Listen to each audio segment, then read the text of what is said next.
పెద్దిరెడ్డి రామచంద్రారెడ్డి అని ఆయన మీద బండ వేయాలని చెప్పి విపరీతంగా ప్రయత్నం చేస్తూ ఉంటాడు. పాప పెద్దిరెడ్డి రామచంద్రారెడ్డి ఈయన చిన్నప్పుడు క్లాస్మేట్లు. అప్పుడెప్పుడు పెద్దిరెడ్డి రామచంద్రారెడ్డి కాలేజీలో ఉన్నప్పుడు చంద్రబాబు నాయుడు కొట్టినాడంట. ఆ కోపాన్ని ఆయన ఎప్పుడు తట్టుకోలేడు, జీర్ణించుకోలేడు.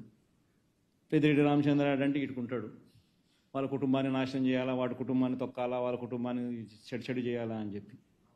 పాపం ఆయన అంటే ఆయన ఏ పోర్ట్ఫోలియో ఉన్నా కానీ అంతే, ఆయన మీద పడాల్సిందే, ఆయనను ఏమేమో ఆయన చేయాల్సిందే. పెద్దిరెడ్డి రామచంద్రారెడ్డి అని ఆయన మీద బండ వేయాలని చెప్పి విపరీతంగా ప్రయత్నం చేస్తూ ఉంటాడు. పాప పెద్దిరెడ్డి రామచంద్రారెడ్డి ఈయన చిన్నప్పుడు క్లాస్మేట్లు. అప్పుడెప్పుడు పెద్దిరెడ్డి రామచంద్రారెడ్డి కాలేజీలో ఉన్నప్పుడు చంద్రబాబు నాయుడు కొట్టినాడంట.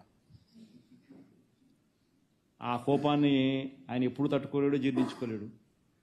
పెద్దిరెడ్డి రామచంద్రారెడ్డి అంటే ఇటుకుంటాడు, వాళ్ళ కుటుంబాన్ని నాశనం చేయాలా, వాడి కుటుంబాన్ని తొక్కాలా, వాళ్ళ కుటుంబాన్ని చెడు చేయాలా అని చెప్పి.